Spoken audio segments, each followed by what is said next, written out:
अच्युतं केशवं साई दामोदरं भक्तजनवत्सलं साई नारायणं भक्तजनवत्सलं साई नारायणं। श्री सच्चिदानंद समर्थ सद्गुरु साईनाथ महाराज की जय। राजाधिराज योगिराज परब्रह्मा श्री सच्चिदानंद समर्थ सद्गुरु साईनाथ महाराजा। ఓం శ్రీ సాయిరామ్। తొలుతన విఘ్నమస్తనుచు దూర్జటి నందన నీకు మ్రొక్కెదను, ఫలితము సేయుమయ్య నిన్ను ప్రార్థన చేసెద ఏకదంత। నా వలపటి చేతి ఘంటమున వాక్కున ఎప్పుడు బాయకుండు, మీ తలపున నిన్ను వేడెదను దైవగణాధిపా లోకనాయక। ఓం శ్రీ సాయిరామ్। సాయి బంధువులారా, సద్గురు సాయినాథుని యొక్క అనుగ్రహంతో మీ అందరి ఆదరాభిమానాలతో శ్రీ సాయి సచ్చరిత్ర విశ్లేషణ సాయి జ్ఞానేశ్వరి అనే ఈ యొక్క కార్యక్రమంలో ఈరోజు మనం 30వ అధ్యాయంలో ప్రవేశిస్తూ ఉన్నాం। ఈ 30వ అధ్యాయంలో హేమాడ్ పంత్ గారు మనకు చెప్పబడుతున్నటువంటి అద్భుతమైనటువంటి కథలు ఏమిటంటే, ఓం శ్రీ సాయినాథాయ శ్రీ సాయి సచ్చరిత్రం 30వ అధ్యాయం। షిరిడీకి లాగబడిన భక్తులు వారెవరంటే కాకాజీ వైద్య, రహతా కుశాల్చంద్, పంజాబీ రామ్లాల్। ఈ ముగ్గురు భక్తుల్ని బాబాగారు ఏ విధంగా షిరిడీకి రప్పించుకున్నారో చెప్తూ ఉన్నారు। మొట్టమొదట బాబాగారి ప్రార్థన చేస్తున్నారు। ఈ ప్రార్థన చాలా ఇష్టం, ప్రార్థన జీవితంలో ఒక భాగం కావాలి। ఆధ్యాత్మిక మార్గంలో ప్రార్థన అనేది చాలా శక్తివంతమైంది। అది మనసును పవిత్రపరుస్తుంది, భగవంతుడికి మనకు మధ్య ఉన్న దూరాన్ని తొలగించి చాలా దగ్గర చేస్తుంది। కనుక రోజుకు 10 నిమిషాలు పావు గంటో ప్రార్థన చేయడం। 10 నిమిషాలు ఏం ప్రార్థన చేస్తాం? భగవంతుని గొప్పదనాన్ని కీర్తించడం కొంతసేపు, ఆ తర్వాత మన జీవితంలో వారు చేసినటువంటి మేళ్లను, సహాయాన్ని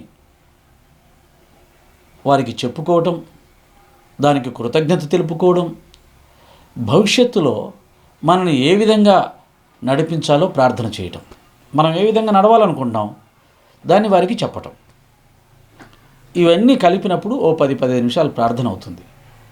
జీవితంలో ప్రతిరోజు ఉదయం సాయంత్రం 2 పూట్ల ఇటువంటి ప్రార్థన। అలాగే లోకక్షేమం కోసం, మనకు తెలిసిన వాళ్ళ క్షేమం కోసం ప్రార్థన చేయాలి। భగవంతుడికి చాలా ఇష్టమైంది ఏంటంటే ఇతరుల గురించి ప్రార్థన చేయటం। మన గురించి చేసే ప్రార్థన కన్నా ఇతరుల గురించి చేసే ప్రార్థన వారికి చాలా ఇష్టం। ఇవన్నీ మనం అభ్యాసం చేయడం ద్వారా మన మనసు పవిత్రమవుతుంది। ఇతరులకి కష్టం వస్తే తట్టుకోలేని ఒక సున్నితత్వం వస్తుంది। ఎప్పుడైతే అటువంటి సున్నితత్వం వస్తుందో ఇతరులని కష్టపెట్టే మనస్తత్వం పూర్తిగా నశించిపోయి మనం చాలా ప్రేమ స్వరూపులుగా మారే అవకాశం ఉంటుంది। ప్రేమే దైవం, ప్రేమ లేక అన్ని సమస్యలు, ప్రేమ వచ్చిందా ఇక సమస్యలన్నీ పరిష్కారమైనట్టే। కనుక ప్రార్థన ఎలా ఉండాలో హేమాడ్ పంత్ గారు ఇక్కడ మనకు చూపిస్తున్నారు। దయామయుడు భక్తవత్సలుడగు శ్రీ సాయికి నమస్కారం। వారు దర్శనమాత్రమునే భవసాగరాన్ని తరింపచేసి మన ఆపదలను తొలగిస్తారు। వారు నిర్గుణ స్వరూపులైనను భక్తులు కోరుట చేత సగుణ స్వరూపం వహించారు। వేదాల్లో చెప్పబడిన పరబ్రహ్మ నిర్గుణం, నిరాకారుడు, నిరంజన స్వరూపుడు। అటువంటి నిర్గుణ స్వరూపుడు, నిరాకారుడు భక్తులను ఉద్ధరించడానికి ఒక ఆకారం ధరించి వస్తాడు అనేది మన హిందూ సంప్రదాయం చెప్తుంది। ఇతర మతాలలో భగవంతుడు ఈ భూమి మీదకి రాడు, భగవంతుడు నిరాకారంగా ఉంటాడు, ఆయన ఒక ఆకారం అంటూ ధరించడు అని చెప్తూ ఉన్నారు। వారి నమ్మకం, వారి విశ్వాసాన్ని మనం గౌరవించాలి। కానీ అదే సమయంలో మన ధర్మం ప్రకారంగా, మన అనుభవం ప్రకారంగా మన పురాణాల ప్రకారంగా ఆ నిర్గుణ నిరాకార పరబ్రహ్మమే ఒక ఆకారం ధరిస్తుంది. అటువంటి ఆకారమే శ్రీరామచంద్రమూర్తి, శ్రీకృష్ణ పరమాత్మ, బుద్ధ భగవానుడు, క్రీస్తు మహాశయుడు, సాయినాథుడు. అలాగే దశావతారాల్లో మన పురాణాలు చెప్తున్నాయి. ఎందుకంటే మనది లక్షల సంవత్సరాల చరిత్ర, పాశ్చాత్యులది వేల సంవత్సరాల చరిత్ర అయితే మనది లక్షల సంవత్సరాల చరిత్ర. కనుక భగవంతుడు ఒక ఆకార రూపంలో వస్తాడు. అలా వచ్చినటువంటి ఆకారము శ్రీ సాయినాథుడు. భక్తులకు ఆత్మసాక్షాత్కారం కలిగించుటే మహాత్ముల కర్తవ్యం. అది యోగీశ్వరుడైన సాయినాథునకు ముఖ్యమైనది. బాబాకు ముఖ్యం ఏంటి? తనకు నమ్ముకున్నటువంటి భక్తులకు ఆత్మసాక్షాత్కారం కలిగించడం. ఆత్మసాక్షాత్కారం వల్ల మాకేం లాభం అయ్యా, మా సమస్యలు తీర్చవయ్యా అంటే సమస్యలు తీరుస్తాడు. కానీ ఎవరైతే ఆత్మసాక్షాత్కారం కావాలని కోరుకుంటారో వారికి దాన్ని కూడా వారు ప్రసాదిస్తారు. ఆత్మసాక్షాత్కారం విలువ తెలిసిన వాళ్ళు ఆత్మసాక్షాత్కారం అడుగుతారు. భౌతిక జీవితంలో సమస్యలు తీర్చుకోవడం, కోరికలు తీర్చుకోవడం, ప్రయోజనాలు పొందటం ఇవే ముఖ్యం అనుకున్నవాడు వాటిని అడుగుతాడు, వాటిని పొందుతాడు. అందుకని భగవంతుడు శ్రీకృష్ణ పరమాత్మ భగవద్గీతలో ఆర్తులు, అర్ధార్థులు, జిజ్ఞాసువులు, ముముక్షువులు అనే 4 తరగతుల వాళ్ళు నన్ను ఆశ్రయిస్తారు అని చెప్పాడు. వాళ్ళల్లో ముముక్షువులు నాకు చాలా ఇష్టం అన్నాడు. ఎందుకంటే వాళ్ళు భగవంతుని మాత్రమే కోరుకుంటారు. ఈ సమస్త ప్రపంచం సృష్టి భగవంతుడి చేత సృష్టించబడింది. ఇదంతా ఆయన అధీనంలో ఉంటుంది, ఆయన చెప్పినట్టుగా నడుస్తుంది. దీన్ని ఎవరైతే శాసించగలరో ఆయన మనకు లభిస్తే ఇక ఈ సమస్త ప్రపంచం మన అధీనంలో ఉంటుంది. ప్రధానమంత్రి గారికి తెలిసిన వ్యక్తి ఉన్నాడు, ముఖ్యమంత్రి గారికి తెలిసిన వ్యక్తి ఉన్నాడు అని అంటే అతను ఇంకా ఏమీ వేరే వాళ్ళతో స్నేహం చేయాల్సిన అవసరం లేదు. మొత్తం ముఖ్యమంత్రి గారి స్నేహితుడు కాబట్టి, ప్రధానమంత్రి గారి స్నేహితుడు కాబట్టి వారితో సమానంగా చూస్తారు. కనుక తెలివిగల వాళ్ళు భగవంతుడే కావాలని కోరుకుంటారు. తెలివి తక్కువ వాళ్ళు చిన్న వాటిని కోరుకుంటారు, ఈ ప్రపంచంలో వాటిని కోరుకుంటారు. కనుక నిజభక్తుడు భగవంతునే కోరుకుంటాడు. ఎందుకంటే ఆ రహస్యం తెలిసిన వాడు భక్తుడు. అంతేగా మానసవతిని బాబా చెప్పినప్పుడు ఏది బంగారం, ఇదే బంగారం అంటే బాబా మానసపతి, బాబా మీరే బంగారం, నాకు మీరుంటే చాలు అన్నాడు. తర్కడికి గొంత తీసి బంగారు కడ్డీ చూపించి తీసుకో అదే అంటే నాకు అది అక్కర్లేదు బాబా, నువ్వు చాలు అన్నాడు.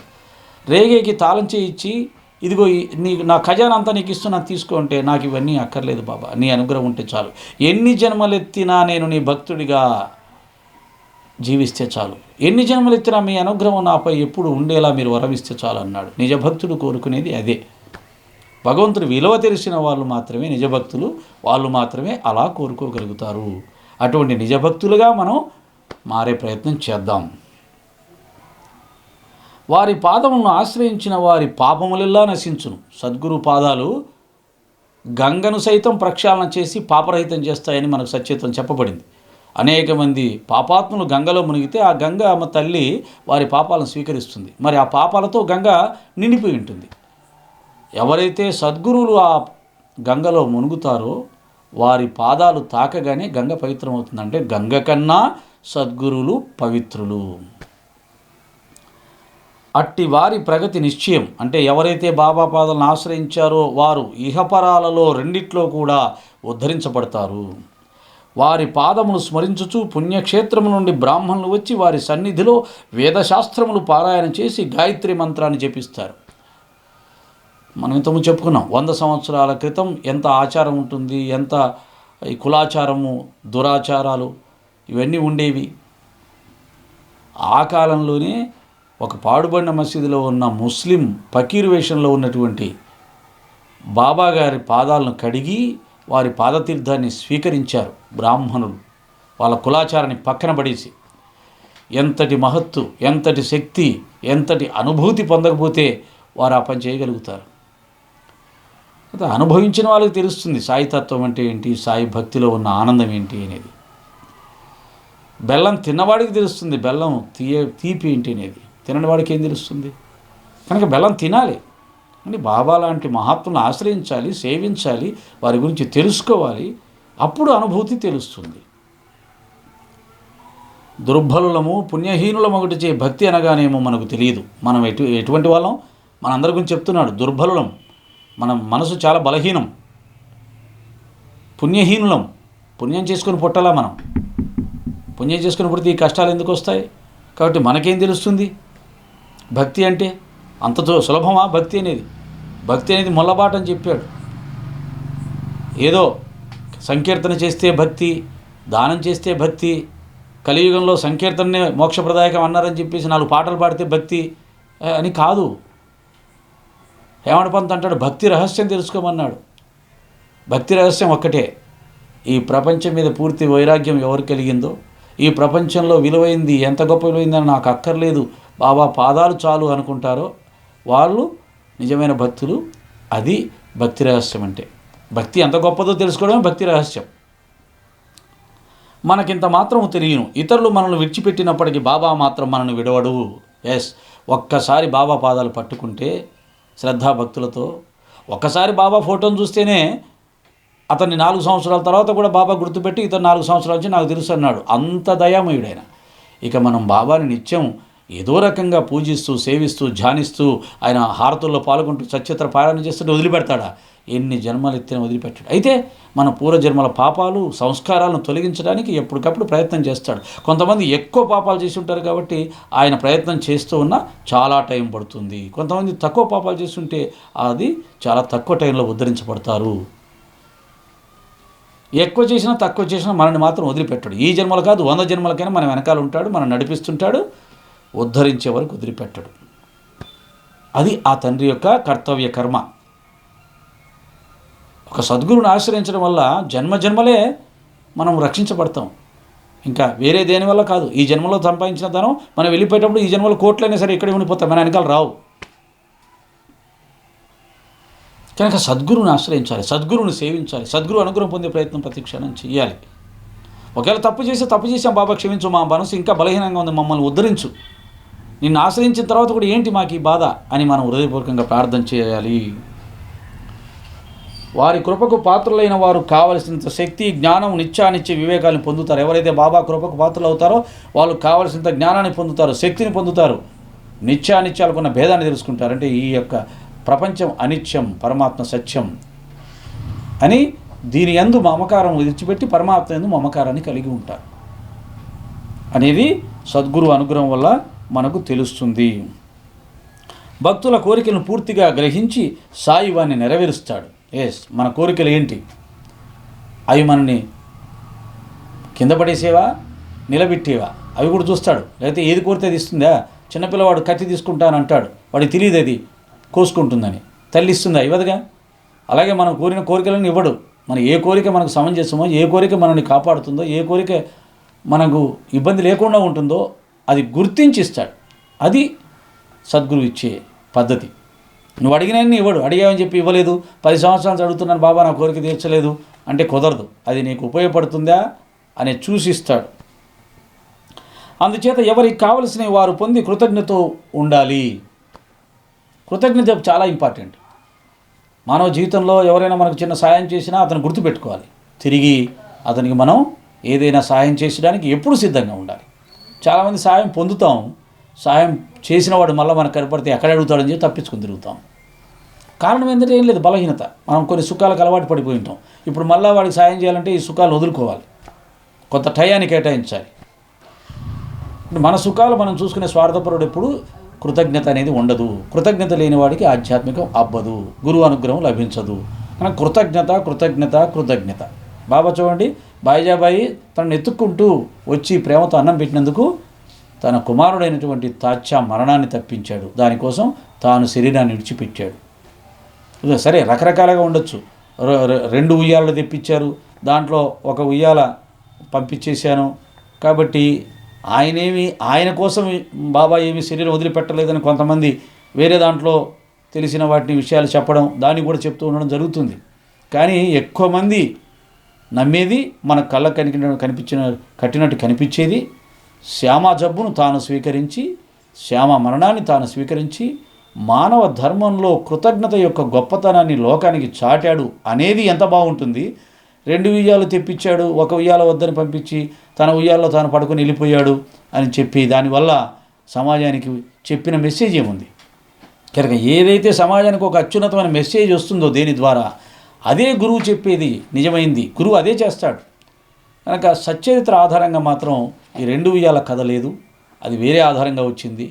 దాని ద్వారా మనకేమీ గొప్ప సందేశం ఆదర్శం రావట్లేదు. కనుక బాబా తనకు అన్నం పెట్టిన బాయిజాబాయి కుమారుణ్ణి రక్షించడానికి తన యొక్క శరీరాన్ని విడిచేశాడు, అతని యొక్క మరణాన్ని తప్పించాడు, అతని మరణాన్ని తాను స్వీకరించాడు అనేదే చాలా అత్యున్నతంగా ఉంది. ఈ భావం మనని ఎక్కడికో తీసుకెళ్తుంది, మనని కూడా కృతజ్ఞత పాటించేలా చేస్తుంది, ఒక ఉన్నతమైనటువంటి మానవ విలువను పాటించేలా చేస్తుంది. కానీ దీన్నే మనం విశ్వసించే ప్రయత్నం చేద్దాం. బాబా మా తప్పులన్నీ క్షమించి సాయి మా ఆరాటములన్నీ బాపుగాక. అయ్యా మా తప్పులన్నీ క్షమించు, మా ఆరాటాలని తొలగించు. కష్టముల పాలై సాయిని ఈ విధంగా ప్రార్థించు వారి మనస్సు శాంతించి బాబా కటాక్షించి వారు రక్షించబడతారు. ఎవరైతే కష్టాల్లో ఉన్నారో వారు ఈ విధంగా మనస్ఫూర్తిగా ప్రార్థన చేస్తే బాబా అనుగ్రహంతో రక్షించబడతారు అని చెప్తున్నారు. ఇందులో తర్వాత కథలోకి ప్రవేశిద్దాం. ఈ విధంగా మనం ప్రతిరోజు కూడా ప్రార్థన నేర్చుకోవాలి. మన జీవితంలో బాబా చేసినటువంటి మేళ్లను గుర్తు చేసుకోవాలి, సహాయాన్ని గుర్తు చేసుకోవాలి. అలాగే మనల్ని ఎలా నడిపించాలనుకుంటున్న వాళ్ళని నడిపించమని చెప్పాలి. అలాగే మన చుట్టుపక్కల ఉన్న వాళ్ళని, సమాజాన్ని, ప్రపంచాన్ని గురించి కూడా ప్రార్థన చేయాలి. లోకా సమస్త సుఖినో భవంతు అనేది మన హిందూ ధర్మం, సనాతన ధర్మం.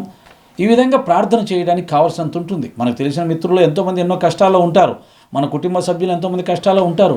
వాళ్ళందరి గురించి ఒక 5 నిమిషాలు ఆయన దగ్గర ప్రార్థన చేయడం అనేది నేర్చుకుంటే అది నీ మనసును చాలా సున్నితత్వము, ప్రేమతత్వము, కరుణాతత్వం స్వరూపంగా మారుస్తుంది. అదే ఆధ్యాత్మిక ఉన్నతి. ఇందులో మొట్టమొదటి కథలో కాకాజీ వైద్య, ఇతడు నాసిక్ జిల్లాలో ఉన్నటువంటి వని అనే క్షేత్రంలో సప్తశృంగి దేవతకు పూజారిగా పనిచేస్తూ ఉన్నాడు. ఈ పూజారి గారికి కొంతకాలంగా మనసు చాలా ఆందోళనగా ఉంది, చాలా బాధతో ఉంది, చాలా కష్టాలు వస్తూ ఉన్నాయి. ఆ సమయంలో ఏం చేశాడు? అమ్మని ప్రార్థన చేశాడు. అమ్మ, ఇంతకాలం నీ సేవ చేసుకుంటూ ఉన్నాను, నిస్వార్థంగా చేసుకుంటూ ఉన్నాను. అందరిలాగా నేను డబ్బులు ఆశించి నీ పూజ చేయట్లేదు. వచ్చిన భక్తులందరికీ కూడా చాలా శ్రద్ధాభక్తులతో పూజ చేస్తూ ఉన్నాను. వాళ్ళు డబ్బులు ఎక్కువిస్తున్నారా తక్కువిస్తున్నారా అని కానీ, ఎక్కువ డబ్బులు ఇచ్చేవారికి ఎక్కువసేపు పూజ, తక్కువ డబ్బులు ఇచ్చేవారికి తక్కువ రకమైన పూజ, దక్షిణ ఎక్కువ ఇచ్చేవారికి శటగోపం నెత్తిన చాలాసేపు పెట్టడం, దక్షిణ తక్కువ ఇచ్చేవాడికి శటగోపం ఊరికి అట్లా పెట్టి తీసేయడం, దక్షిణ ఎక్కువ ఇచ్చేవాళ్ళు కనపడగానే చాలా ఆనందంగా వాళ్ళతో 10 నిమిషాలు మాట్లాడడం, దక్షిణ తక్కువ ఇచ్చేవారిని అసలు పట్టించుకోకుండా ఉండడం, ఇవన్నీ కొంతమంది పూజలలో కనిపిస్తుంటాయి లక్షణాలు. అలాంటి లక్షణం నాకు లేదమ్మా, మరి నాకెందుకు ఈ కష్టం తీసుకొచ్చావు, ఎప్పుడు నాకు మనశ్శాంతిని ప్రసాదిస్తావు అని హృదయపూర్వకంగా అమ్మను ప్రార్థన చేశాడు. అప్పుడు ఆ అమ్మ ఆ పూజారి యొక్క ప్రార్థనను మన్నించి, చాలామంది ప్రార్థన చేస్తారు పూజారులు కానీ మనం కానీ, అంటే మనం చేసే తప్పులు పట్టించుకోకుండా మా ప్రార్థన మన్నించి మా కష్టాలు తొలగించని ప్రార్థన చేసే వాళ్ళం ఎక్కువ ఉంటాం. కానీ ఈయన నిజాయితీపరుడు, ఒక సద్బ్రాహ్మణుడు కనుక హృదయపూర్వకంగా ప్రార్థన చేశాడు. ఆయన ప్రార్థన మన్నించి అమ్మ అతను పడుకొని రాత్రి నిద్రపోతూ ఉంటే కలలో కనిపించి, నువ్వు బాబా దగ్గరికి వెళ్ళు అని చెప్పింది. అంతే, వివరాలు ఏం చెప్పాల. అడిగేలోగానే పాపం అతను లేచిపోయాడు. నిద్ర తొలగిపోయింది, స్వప్నం తొలగిపోయింది. బాబా దగ్గరికి వెళ్ళమని చెప్పింది అమ్మ. బాబా అంటే ఎవరు అని ఆలోచించాడు. ఆ మహారాష్ట్ర దేశంలో శివుణ్ణి కూడా బాబా అనే సంప్రదాయం ఉంది. బోలే బాబా అంటారు కదా. కనుక బాబా అంటే త్రయంబకేశ్వరుడేమో, ఎందుకంటే నాసిక్ త్రయంబక దగ్గర ఉంది కదా. కాబట్టి ఆ సప్తశృంగి దేవత క్షేత్రానికి నాసిక్ దగ్గరగా ఉంది, ఆ త్రయంబకం దగ్గరగా ఉంది. కనుక ఆ త్రయంబకేశ్వరుడే బాబా ఉంటాడు, అమ్మవారు బాబా దగ్గరికి వెళ్ళమని ఉంటారని చెప్పేసి త్రయంబకేశ్వరం వెళ్ళాడు. ఒక 15 రోజులు అక్కడ శివపరమాత్మకి నమకం, చమకం, రుద్రం వీటన్నిటితో అభిషేకాలు, పూజలు చేశాడు. అయినా అతని మనసుకు శాంతి చేకూరలేదు. సరే 10 రోజులు అయిపోయాక మళ్ళీ వచ్చాడు. అమ్మా, నన్ను త్రయంబకం పంపించావు, నాకేం మనశ్శాంతి కలగలేదు అని మళ్ళీ ప్రార్థన చేశాడు. అతను పడుకున్నాడు. మళ్ళీ రాత్రిగానే నిద్రపోయాడు. మళ్ళీ అమ్మవారి కల్లో కనిపించింది. నేను బాబా దగ్గరికి వెళ్ళమంటే త్రయంబకం ఎందుకు వెళ్ళావు? నేను చెప్పింది షిరిడి సాయిబాబా అని చెప్పింది అనమాట. వెంటనే అతనికి మెలకు వచ్చింది. షిరిడి ఎక్కడ ఉంటుందో, ఎలా ఉంటుందో, ఎలా వెళ్ళాలో తెలియదే. అడుగుదాం అనుకుంటే వెంటనే స్వప్నం మళ్ళీ ముగిసిపోయింది. ఏమిటి పరీక్ష? ఆ రోజుల్లో మనలాగా ఇంత ఏ ఊర్లు ఎక్కడ ఉన్నాయి అనేది పెద్ద తెలియదు పాపం. ఏ ఊరికి ఆ ఊరే పరిమితం, ఏ గ్రామంలో వాళ్ళ ఆ గ్రామంలో పరిమితం. పక్క గ్రామాలు తప్పితే కొద్దిగా దూరమైన గ్రామాల గురించి ఏం తెలియదు. కాబట్టి సప్తశృంగికి షిరిడీకి దాదాపుగా 160 కిలోమీటర్లు అలా ఉండొచ్చు. ఆయనకి తెలియదు. ప్రయాణ సదుపాయాలు లేవు, సౌకర్యాలు లేవు. ఏదో ఒక బస్సు అర బస్సు ఉంటే ఉంటుంది. కాబట్టి అతనికి షిరిడీకి ఎలా వెళ్ళాలో తెలియలేదు. అమ్మ ఎలా అని ఆలోచిస్తూ ఉన్నాడు. మరి మన సద్గురు సాయినాథుని గొప్పతనం ఏంటి? తనను దర్శించాలని ఎవరైనా అనుకుంటే ఆ ఏర్పాట్లన్నీ కూడా బాబానే చేస్తాడు. చూడండి ఎంత ప్రేమ. ఒక జమీందార్ని మనం చూడాలనుకోవడంలో అర్థం ఉంది, ఒక రాజుగారిని చూడాలనుకోవడంలో అర్థం ఉంది. కానీ ఆయన మనకి ఏర్పాటు చేస్తాడా మనం ఆయన చూడడానికి? మనమే కష్టపడి వెళ్ళాలి. ఇప్పుడు ముఖ్యమంత్రిని కానీ కలవాలంటే ఎంత కష్టపడాలి? హైదరాబాద్ వెళ్ళాలి, ఎవరినో ఎమ్మెల్యే గారిని పట్టుకోవాలి, ఆయన తీసుకొని వెళ్ళాలి, ఆయన రమ్మన్నప్పుడు వెళ్ళాలి, ఆ మధ్యలో ఎంతోమందిని కలవాలి, వాళ్ళందరికీ మన ఐడెంటిటీ చూపించాలి. ఎప్పుడో టైం దొరికితే ఆయన ఇచ్చిన టైం ప్రకారం వెళ్ళాలి. ఎంత కష్టం. కానీ సద్గురువుని దర్శించుకోవాలంటే, మహాత్ముని దర్శించుకోవాలంటే ఆ ఏర్పాట్లు కూడా వారే చేస్తారు. అలా సాయినాథుల వారు తనను దర్శించాలని ఆరాటపడుతున్నటువంటి సప్తశృంగి దేవత పూజారి గారిని రప్పించడానికి వారే ఒక ప్రయత్నం చేశారు. ఆ ప్రయత్నం ఏంటి అంటే, ఎప్పుడూ షిరిడీకి రాని ఒక జ్యోతిష్కుడు షిరిడీకి వచ్చాడు. అతను జ్యోతిష్యం చాలా బాగా చెప్తాడు. ఆ ఊర్లో ఉన్న వాళ్ళందరికీ కూడా చక్కగా జ్యోతిష్యం చెప్తూ ఉన్నాడు. ఆ విషయం ఆ నోట శ్యామ వాళ్ళ తమ్ముడికి కూడా తెలిసింది. ఆ తమ్ముడు కూడా వెళ్ళాడు. ఎందుకంటే వాళ్ళ కుటుంబంలో చాలా కష్టాలు వస్తున్నాయి ఈ మధ్య. ఆ కష్టాలు వస్తూ ఉన్నదాన్ని ఎలా తొలగించుకోవాలి ఏంటి అని చెప్పేసి ఆయన దగ్గరికి వెళ్ళారు. జ్యోతిష్యం చెప్పి ఆయన దగ్గరికి వెళ్ళి ఏమండి మా కుటుంబంలో చాలా కష్టాలు వస్తున్నాయి, ఎందుకు అర్థం కావట్లేదు, ఏంటి కారణం అని అడిగితే ఆ జ్యోతిష్యుడు ఏం చెప్పాడంటే, మీ అమ్మగారు సప్తశృంగి దేవతకి 2 మొక్కులు మొక్కుకున్నారయ్యా. ఒకటి, మీ అన్నగారు శ్యామ గారు చిన్నపిల్లవాడుగా ఉన్నప్పుడు జబ్బు చేస్తే ఆ జబ్బు తగ్గితే తల్లి నీ దర్శనానికి వస్తాను అని చెప్పేసి మొక్కుకుంది. ఆ తర్వాత మీ తల్లి కుచములకు తామర వేసి ఆమె బాధపడినప్పుడు కూడా, అమ్మ నీకు వెండి కుచములు చేసి పంపిస్తాను, నాకు ఈ జబ్బు తగ్గితే అని మొక్కుకుంది. ఇలా 2 సార్లు మొక్కుకుంది. కనుక ఆ మొక్కు తీర్చకపోవడం వల్ల ఆ తల్లి ఈ కష్టాలు కల్పిస్తుంది. చాలామంది చెప్తారంటే ఆ తల్లి ఈ కష్టాలు కల్పిస్తుంది అంటారు. మనం మొక్కుకున్న మొక్కు తీర్చకపోతే ఆ దేవత మన కష్టాలు, ఆ దేవుడు ఎప్పుడు కష్టాలు కల్పించరండి. దేవుళ్ళు ఎప్పుడు కూడా ప్రేమ స్వరూపులు. ఏదైనా చేస్తే మేలు చేస్తారు తప్పితే క్షుద్ర శక్తులు అలా కష్టాలు కలిగిస్తాయి. మరి మొక్కు తీర్చకపోతే కష్టాలు కల్పిస్తున్న వాళ్ళు ఎవరంటే కర్మ. ఈ సమస్త ప్రపంచాన్ని నడిపిస్తున్నది కర్మ సిద్ధాంతం.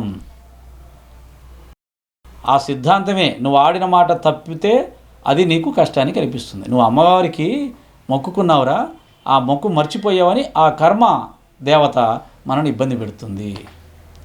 ఆ కర్మ సిద్ధాంతం మనని ఇబ్బంది పెడుతుంది. రాజ్యాంగం ఉంది, దాంట్లో అన్ని రూల్స్ అండ్ రెగ్యులేషన్స్ ఉన్నాయి. అది వచ్చి పరిపాలన చేయదు. ఇక్కడ రాజ్యాంగాన్ని అనుసరించి ఇక్కడ చట్టం న్యాయం పనిచేస్తూ ఉంటాయి, వ్యక్తులు పనిచేస్తుంటారు. రాజ్యాంగం ఏమీ ఎవరిని శిక్షించదు. అట్లే ఏ దేవత మనం శిక్షించదు. మనం ఆడిన మాట తప్పితే, ఇచ్చిన మాట తప్పితే అది తప్పు. కనుక ఈ యొక్క సృష్టిలో ఉన్నటువంటి కర్మ సిద్ధాంతం మనని శిక్షిస్తుంది. ఇక్కడ అదే జరిగింది. వెంటనే ఈ విషయం శ్యామకి చెప్పాడు వాళ్ళ తమ్ముడు. ఓహో ఇదే ఆ విషయం అనుకొని ఆ శ్యామ గారు వెంటనే 2 వెండి కుచాలు తయారు చేసుకొని తన సప్తశృంగి దేవత, తన సకల దేవతా స్వరూపుడు అయినటువంటి సాయినాథుడి దగ్గరికి వెళ్ళి, బాబా నువ్వే నాకు సప్తశృంగి దేవత, సకల దేవతా స్వరూపుడు, అనేక సందర్భాల్లో అనేక రూపాల్లో నాకు దర్శనం ఇచ్చావు, ఎంతోమందికి ఇచ్చావు. కనుక ఇదిగో ఈ వెండి కుచాలు స్వీకరించి నన్ను ఆ యొక్క కర్మఫలం నుంచి తొలగించు, నా మొక్కును స్వీకరించు అన్నాడు. మామూలుగా అయితే బాబా స్వీకరించేవాడే. కానీ సందర్భం ఏంటి? అసలు ఆ జ్యోతిష్యుని షిరిడికి పంపించింది ఆయన, జ్యోతిష్యం చెప్పించింది ఆయన, వాటిని స్వీకరించడానికి కాదు. సప్తశృంగి దేవత పూజారి గారి దగ్గరికి శ్యామను పంపించి చక్కగా అతన్ని తన దగ్గరికి తీసుకురావడానికి ఏర్పాటు చేశాడు. కనుక శ్యామ అలా కుదరదు, ఆ దేవతకు మొక్కు నువ్వే ప్రత్యక్షంగా వెళ్ళి చెల్లించాలి, వెళ్ళు అన్నాడు. బాబా అలా అన్నాడంటే దానికి ఏదో కారణం ఉంటుంది కాబట్టి శ్యామ ఎదురు చెప్పకుండా బాబా పాదాలు నమస్కారం పెట్టి బాబా దగ్గర సెలవు తీసుకొని సప్తశృంగి దగ్గరికి వెళ్ళాడు. అక్కడ పరిస్థితి ఏంటి? ఆ పూజారి గారు రోజు రోజుకి షిరిడి షిరిడి షిరిడి, బాబా బాబా బాబా, ఎలా వెళ్ళాలి ఎలా వెళ్ళాలి ఎలా వెళ్ళాలి ఎప్పుడు వెళ్ళాలి అని కలవరిస్తూ నిద్రాహారాలు మానేసి కృషించిపోతూ ఉన్నాడు. పాపం మానసికంగా వేదన పడుతున్నాడు. అలా ఉండాలి. ఏదైనా దేవతను దర్శించుకోవాలన్నా, మహాత్ముడి దగ్గరికి వెళ్ళాలన్నా అంత తపన ఉండాలి, అంత ప్రేమ ఉండాలి. అప్పుడు వాళ్ళే పిలిపించుకుంటారు. మనం కూడా వెళ్తుంటాం, అక్కడ మహాత్ముడు ఉన్నాడని చెప్తే చూసేద్దామని వెళ్తాం, సినిమా చూసినట్టుగా చూసేసి ఒక నమస్కారం పెట్టుకొని వచ్చేస్తాం. కాదు, తపన ఉండాలి. ఆ తపన ఎక్కడి నుంచి వస్తుంది? ప్రేమ నుంచి వస్తుంది. ఆ ప్రేమ ఎక్కడి నుంచి వస్తుంది? ఆ మహాత్ముడి గొప్పదనం తెలుసుకున్నప్పుడు వస్తుంది. ఇతనికి ఆ తపన మొదలైంది. శ్యామ సప్తశృంగి దగ్గరికి వెళ్ళి ఆ పూజారి గారిని కలుసుకొని, అయ్యా ఇదిగో ఈ నా మొక్కు చెల్లించండి అమ్మవారికి అన్నాడు. పూజారి గారు తీసుకొని, మీరు ఎక్కడి నుంచి వస్తున్నారండి అన్నాడు. నేను షిరిడి నుంచి వస్తున్నాను అన్నాడు. అయిపోయింది. పూజారి గారిలో ఇక ఆ యొక్క ఆనందాన్ని మనం వర్ణించడానికి అవకాశం లేదు. ఎక్కడికైతే వెళ్ళాలని రాత్రి పగలు కలవరిస్తున్నాడో అక్కడి నుంచే ఒక వ్యక్తి రావడం. ఆ వ్యక్తి కూడా మామూలు సాధారణమైన వ్యక్తి కాదు, సాక్షాత్తు షిరిడి సాయిబాబా యొక్క భక్తుడు, ముఖ్యమైన భక్తుల్లో ముఖ్యమైన భక్తుడు. బాబా దగ్గర శ్యామ కొన్నంత చనువు ఎవరికీ లేదు. బాబాతో వాదిస్తాడు, కొట్లాడతాడు. అలాంటి శ్యామ తన దగ్గరికి రావడం, వెతుకుతున్న తీగ కాళ్ళకు తగులుకుంది అని అంటారు. అలా శ్యామ వచ్చాడు. ఎలా వచ్చాడు? ఆయనకైనా వచ్చాడా? బాబా పంపితే వచ్చాడు. వెంటనే ఆ మొక్కు చెల్లించి శ్యామాని కౌగిలించుకొని ఆనందించి, నేను షిరిడి చూడాలని తప్పించిపోతున్నానయ్యా, ఎలా వెళ్ళాలి దారి తెలీదు. ఈ సమయంలో నువ్వు, అందులో బాబా ముఖ్యమైన భక్తుడు ఇక్కడికి రావడం, ఆహా దైవఘటన కాకపోతే ఇంకేముంది? ఆ సద్గురు సాయినాథుని యొక్క అనుగ్రహం ప్రేమకు నిదర్శనం కాకపోతే ఇంకేముంది? నేను చాలా సంతోషంగా ఉన్నాను, నన్ను వెంటనే షిరిడికి తీసుకెళ్ళు, ఆ సద్గురు సాయినాథుని యొక్క పాదపద్మలకు నన్ను నమస్కారం పెట్టుకునేలా చెయ్యు అని చెప్పి ప్రార్థన చేసుకొని ఇద్దరు కలిసి చక్కగా షిరిడికి వచ్చారు. బాబా మసీదులో ఉన్నారు. పరిగెత్తుకొని వెళ్ళి బాబా పాదాలు పట్టుకున్నాడు.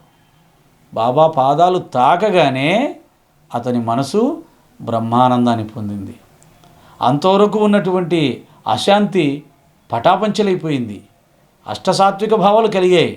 ఒళ్ళంతా గగురుపాటు చెందింది. కళ్ళల్లో ఆనంద బాష్పాలు జలజల వర్షించాయి. ఆ ఆనంద బాష్పాలతో బాబా పాదాలు కడిగాడు.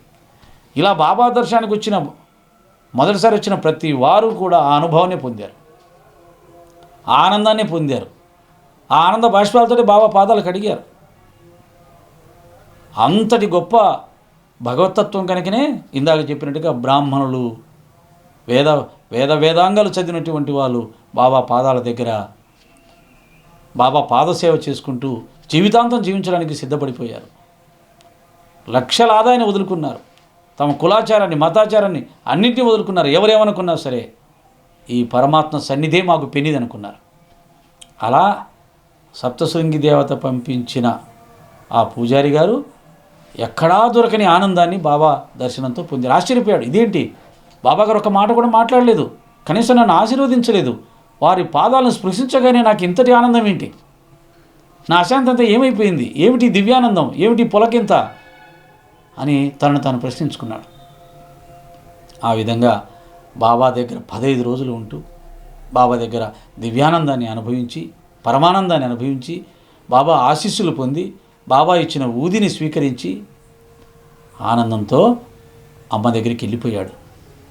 మరి ఇక్కడ కొంతమంది విపరీతమైన అర్థాలు తీయకూడదు. ఎందుకంటే శివుడి దగ్గరికి వెళ్ళి త్రయంబకేశ్వరం వెళ్ళి పూజ చేసిన ఆయన యొక్క అశాంతి పోలేదు, బాబా దగ్గరికి వెళ్ళగానే పోయింది కాబట్టి శివుడి కంటే బాబా ఎక్కువ, లేకపోతే అమ్మ దగ్గర అతని అశాంతి పోలేదు, అమ్మ ఆయన్ని అక్కడికి పంపింది అంటే అమ్మ కంటే బాబా ఎక్కువ, ఇట్లాంటి విపరీతార్థాలు తీయకూడదు.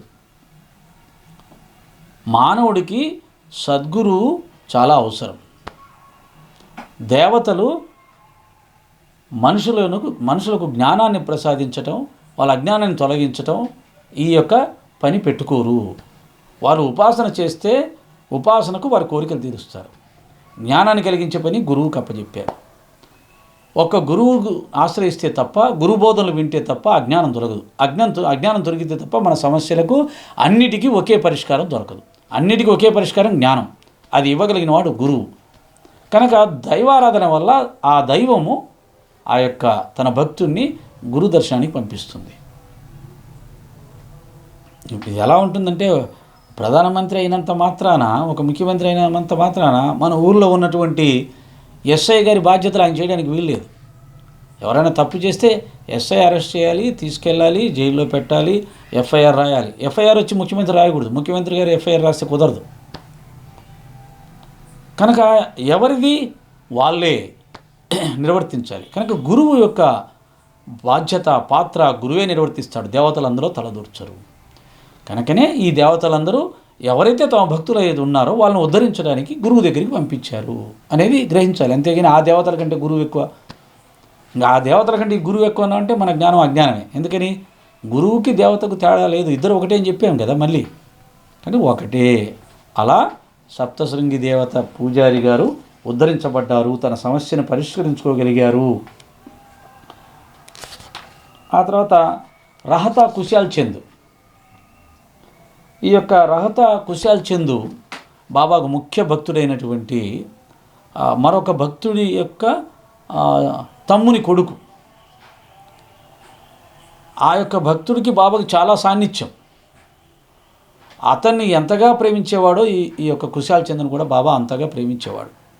ఎవరైనా రహతా నుంచి షిరిడీకి వస్తే కుశాల్ చంద్ బాగున్నాడా అని అతని క్షేమ సమాచారం అడిగి తెలుసుకునేవాడు. బాబా షిరిడీ విడిచి ఎక్కడికి పోలేదు, కానీ రహతా, నీమ్గావ్ ఈ 2 ఊర్లకు మాత్రం పోయేవాడు. అప్పుడప్పుడు టాంగాలో పోయేవాడు, అప్పుడప్పుడు నడుచుకుంటూ పోయేవాడు అని చెప్తారు. బాబాగారు కుశాల్ చంద్ దగ్గరికి రహతాకి వెళ్ళేటప్పుడు ముందే సమాచారం పంపించేవాడు. ఆ ఊరి ప్రజలందరూ కూడా బాజా భజంత్రులతో వచ్చి బాబాని ఆనందంగా ఊరేగించుకుంటూ తీసుకెళ్ళేవాళ్ళు. ఆ దృశ్యాన్ని తలుచుకుంటే ఎంత ఆనందంగా ఉంటుంది. బాబా అలా నడుచుకుంటూ వస్తూ ఉంటే, బాజా భజంత్రులతో ఆయన తీసుకెళ్తూ ఉంటే, ఆ నీలమేఘ వర్ణంలో ఉన్న ఆయన కళ్ళ ప్రకాశం,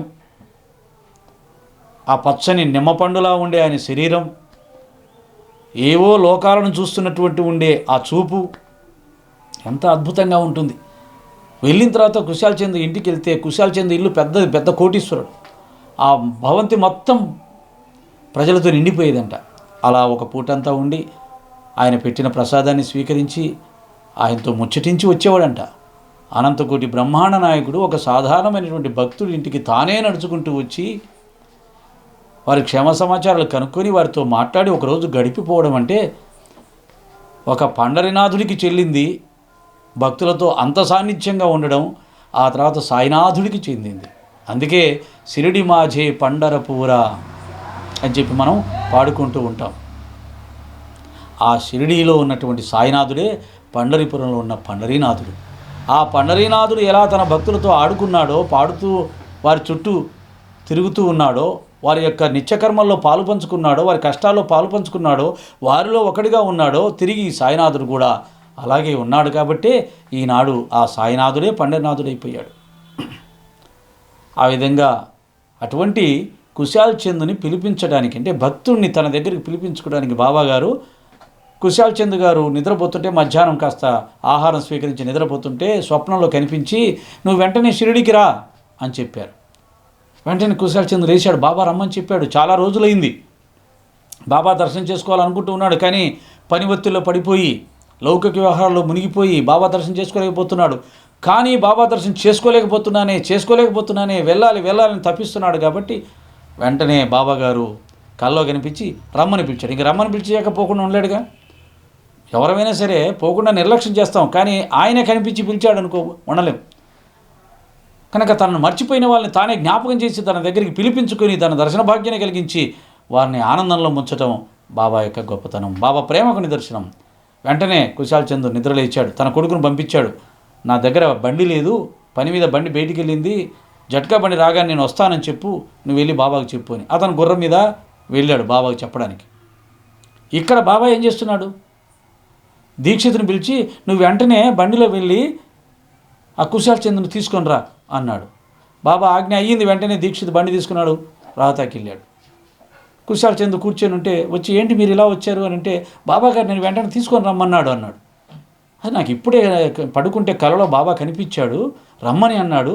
నేను నా కొడుకును పంపించాను, ఇక్కడ బండి లేదని చెప్పి, బండి రాగానే వస్తానని చెప్పి, ఇంతలో మిమ్మల్ని పంపించాడు బాబా. ఎంత చిత్రం.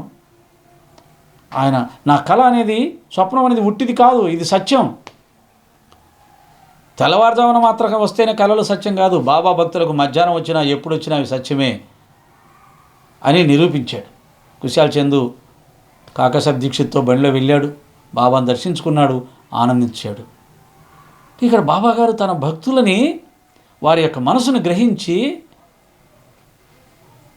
అన్ని ఏర్పాట్లు వారే చేస్తారు. అంటే ఎప్పుడూ ఆయన భక్తుల చింతనే, తన భక్తుల మనసు ఏంటి అనేది చదవడమే పని, వాళ్ళ కోరికలు తీర్చడం పని, వాళ్ళని ఆనందపరచడం పని, వాళ్ళకి సహాయం చేయడం పని. ఇలా 24 గంటలు భక్తుల గురించి ఆలోచించే భగవంతుడు ఎక్కడ దొరుకుతాడు, 24 గంటలు భక్తుల గురించి ఆలోచించే గురువులు ఎక్కడ దొరుకుతారు అంటే షిరిడి సాయినాథుడు మాత్రమే అలా చేయగలుగుతున్నాడు. గురువులు ఎవరైనా అలాగే చేస్తారు, భక్తుల గురించి ఆలోచిస్తారు. గురువు అంటేనే ప్రేమ స్వరూపుడు, కరుణాసముద్రుడు. కానీ బాబాగారి విషయంలో అది ఇంకా కొంత ఎక్కువగా కనిపిస్తుంది. కారణం ఎందుకంటే వారు ఈ యొక్క కలియుగాన్ని ఉద్ధరించడానికి వచ్చారు, ఇంకా బాగా కిందికి దిగి వచ్చారు. భగవంతుడే గురువుగా వచ్చాడు. నదులు సముద్రం ఉన్నది నీరే, కానీ పరిమాణంలో తేడా ఉంది. సముద్రానికి నదికి తేడా ఉంది, నీరు ఒక్కటే. అలాగా గురువులందరూ ఒకటే. వారిలో ఉన్న దయకు, కరుణకు, జాలికి, భక్తరక్షణకు ఈ పరిమాణంలో సాయినాథుడు విస్తృతంగా వ్యాపించి ఉన్నాడు. కనుకనే ప్రపంచమంతా వ్యాపిస్తూ ఉన్నాడు. ఆ తర్వాత పంజాబీ రామ్లాల్, ఇందాక చెప్పుకున్నాం. పంజాబీ రామ్లాల్ అతను ఒకసారి బాంబేలో వెళ్తూ ఉన్నప్పుడు ఒక షాపులో బాబాగారి ఫోటో కనిపిస్తే నమస్కారం పెట్టుకున్నాడట. ఆ తర్వాత